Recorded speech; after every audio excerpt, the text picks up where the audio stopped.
According to the General Staff of the Armed Forces of Ukraine in the Pokrovsk direction, since the beginning of the day, Russian occupiers made 31 unsuccessful attempts to push back Ukrainian defenders from their position. Border guards posted a video of a whole column of equipment being destroyed.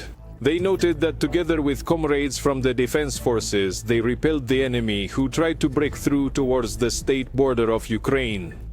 Some of the occupiers' armored vehicles were destroyed and some were damaged. To be continued. Ukrainian warriors are actively fighting not only on the ground but also in the sky. They demonstrated the destruction of a very valuable target, the Russian experimental reconnaissance drone Merlin. This UAV can ascend to 5 kilometers and conduct reconnaissance for about 10 hours.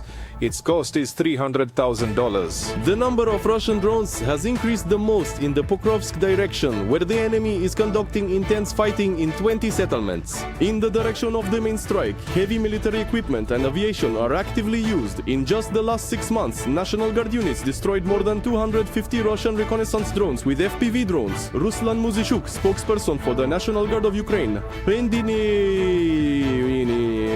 the Kursk direction, according to the General Staff, 8 Russian attacks were repelled.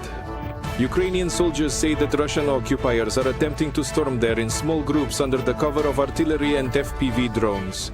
As for the Kursk direction, the enemy's tactics remain unchanged. These are artillery shelling, assault actions and mining. What are we observing now?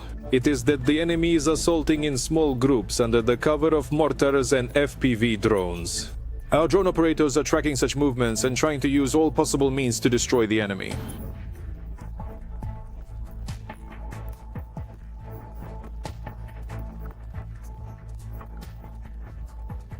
For the offensive on the Kursk direction, the occupiers use strategic reserves they planned to deploy much later. But even these are already running out.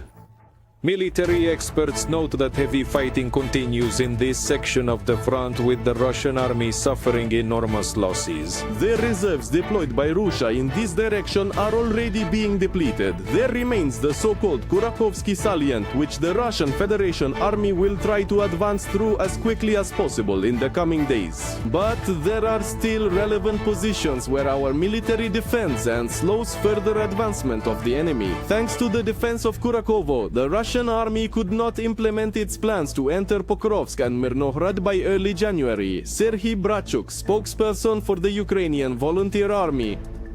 Operations continue in the Kursk region. Ukrainian soldiers repelled 8 attacks there today and captured 27 Russians.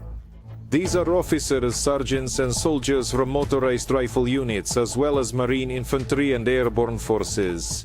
As noted in an interview with Polish media journalists by the President of Ukraine, Volodymyr Zelenskyy, Russia is sustaining significant losses there. I'm Skane-like.